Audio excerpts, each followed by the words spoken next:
Assalamualaikum warahmatullahi wabarakatuh. Perkenalkan, saya Galeri Wicaksono dengan NIM H54012211041. Kali ini kita akan membahas mengenai VAR dalam ekonometrik lanjutan.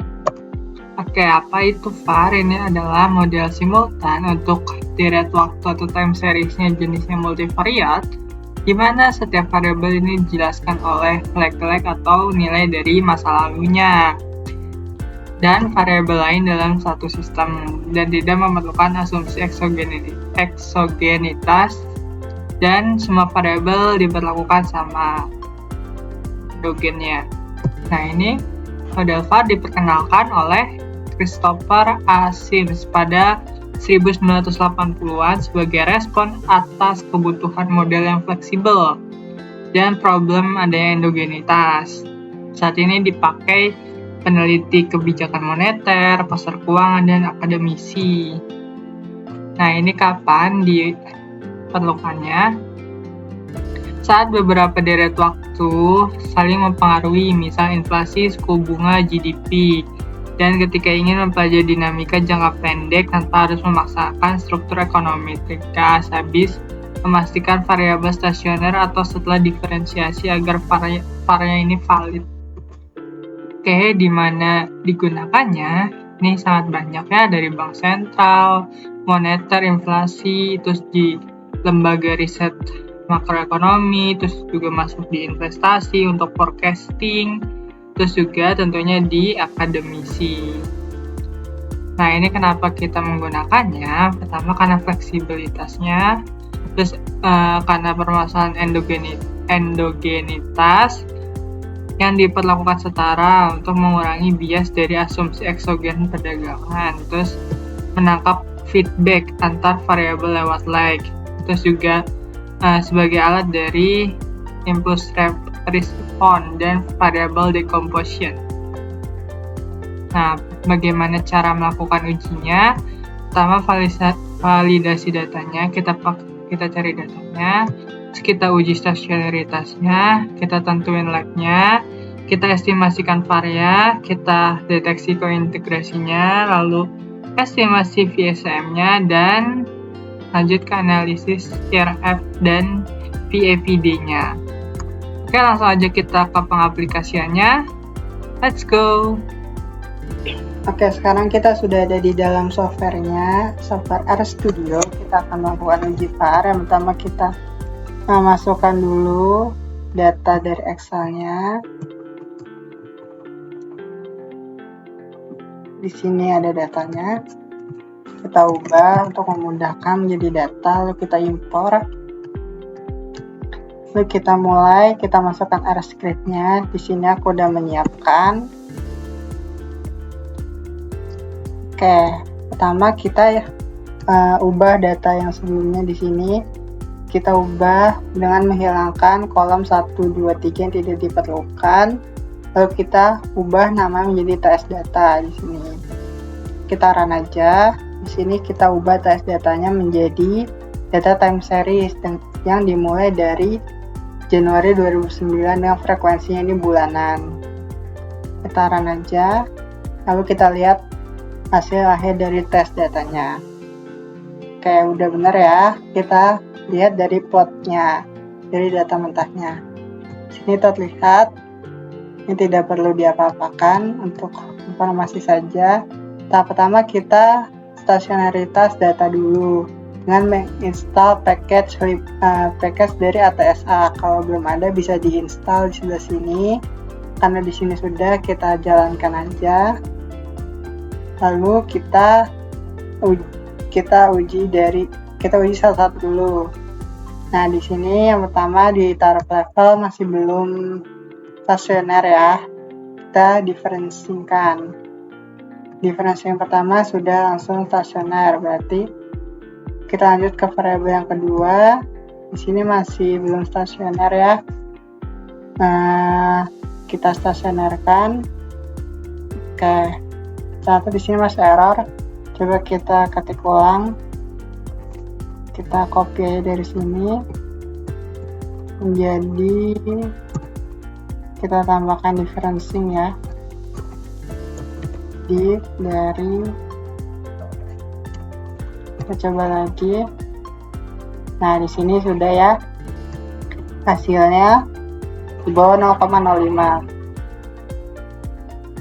Karena sudah di bawah 0,05, sudah stasioner di taraf first difference semua. Kita lanjut untuk pemilihan lag ordernya atau lag optimalnya. Di sini kita install dulu paketnya vars. Kalau udah kita panggil aja.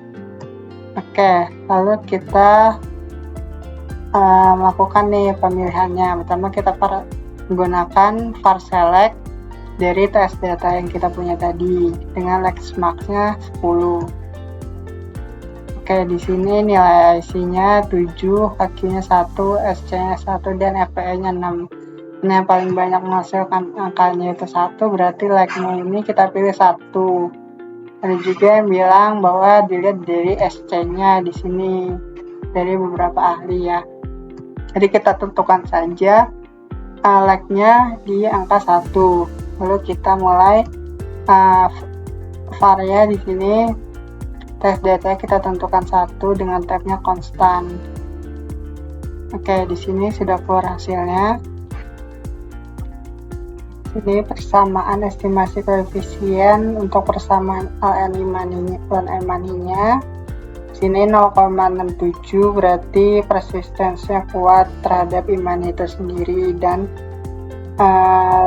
dari satunya ini efek positif dan relatif besar di atas 1. Artinya kenaikan 1% pada 1 bulan sebelumnya akan menaikkan imaninya sebesar 1%. Gitu. Dan ini estimasi koefisien untuk persamaan LAN M1-nya. Di sini tinggi persistensinya 0,8 dan relatif kecil di sini 0,03. Berarti imaninya berpengaruh kecil terhadap M1 di bulan berikutnya ya. Tadi yang bisa dilihat konstanstanya di sini 1,32. Oke, lanjut aja. Kita ubah var ini hasilnya jadi var untuk kita roots nantinya. Kita run dulu. Kita roots. Oke, di sini kita akan menguji dari si kestabilannya ya. Jadi kalau ini di bawah dari 1, maka ini tuh modelnya tuh stabil. Jadi dua-duanya itu di bawah 1, maka ini tuh dapat dipastikan stabil gitu. Kita bisa lanjut ke yang selanjutnya. Nah, kita lanjut ke Urca. Nah, ini tuh package untuk uji kointegrasi Johansson gitu. Kita install dan panggil aja. Oke, lalu kita cointest. Ini untuk melihat, kita run aja. Oke, baru kita lihat hasilnya. Oke, mana sudah ya? Hasil uji kointegrasi di sini bisa dilihat di R9.0-nya. Di sini kalau tes statistiknya lebih besar daripada 5% di sini tarafnya, maka ini tuh ada kointegrasi minimal 1, berarti di sini tuh ada kointegrasinya. Nah, di atasnya ini untuk melihat apakah hanya ada 1 kointegrasi atau lebih dari 1. Kan di sini 11 dan sini 9, berarti bisa lebih dari 1 kointegrasi. Kita lanjut aja ke estimasi VECM ya. Di sini untuk memisahkan komponen long run dan short run-nya kita akan melihat nih. Pertama kita coba di run aja. Oke, kita lihat hasilnya, kita summary model VECM-nya. Oke, sebentar. Di sini masih kita lanjut aja. Kita run. Nah, di sini hasilnya sudah terlihat. Namun ada satu lagi kita run. Oke, itu 1 ya. Jadi kita lihat error correction termnya di sini 0,267. Artinya jika periode ini T-1 terjadi defisiensi, maka 26%, berarti ini 26% dari gap itu dikoreksi melalui perubahan LN dari e-money-nya pada bulan berikutnya. Nah, tanda negatif ini menandakan koreksi kembali ke equilibrium, tapi di sini signifikan ya. Oke, terus di short run-nya di sini minus 0,30, sedikit berlawanan arah karena negatif juga, borderline-nya signifikan. Terus LNM1-nya di sini tidak signifikan. Artinya dalam jangka pendek ini perubahan M1 bulan lalu tidak mempunyai efek yang jelas terhadap e-money pada bulan ini dengan multiple R-square-nya di sini 0,269, berarti hanya 30% menjelaskan variasi e-money-nya. Terus di sini respon terhadap LN M1-nya dan M1-nya masih sama, ini 2,7% saja. E-money-nya di sini positif, tidak signifikan ternyata LN-nya, ECT-nya signifikan.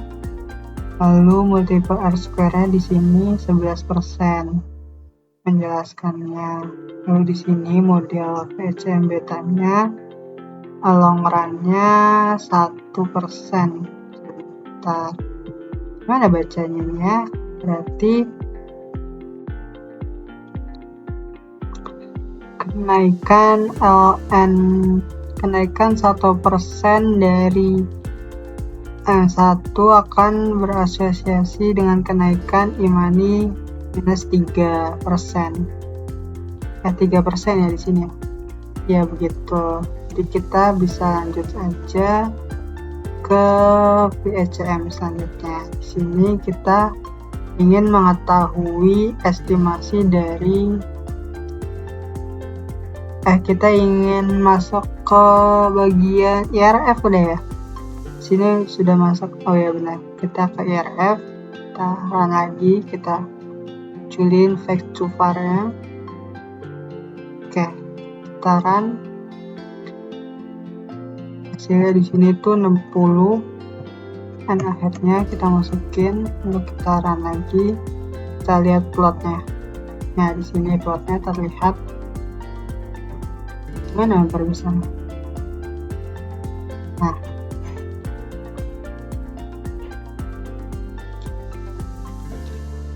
oke, di sini shock dari LNM money-nya, respon LEN e-money terhadap shock dari LEN M1 ini kuat dan signifikan ya. Shock dari e-money-nya ini kuat dan signifikan ke kedua variabel, kemudian cepat hilang dalam 20-25. Nah, ini belum kita next loh. Nah, di sini juga bisa terlihat ini kalau respon terhadap LEN-nya. Nah, shock M1 ini tidak signifikan, hampir tak meninggalkan jejaknya. Jadi di sini hanya di bawah terus langsung ke atas, signifikan gitu, berpengaruh. Ini selalu berpengaruh di atas dari garis merahnya. Oke, sekarang kita lihat VFD-nya. Di sini untuk melihat seberapa besar variasi kesalahan peramalannya. Oke, kita coba. Nah, di sini sudah muncul VFD for ya, dari e-money-nya ini bergeraknya turun. Kalau dari LEN M1-nya di sini stabil di bawah gitu. Jadi segitu aja step-step untuk uji VAR-nya. Mohon maaf apabila ada kekurangan dalam penjelasan karena masih dalam proses pembelajaran. Apabila ada kesalahan, mohon maaf. Wassalamualaikum warahmatullahi wabarakatuh. Dadah. See you.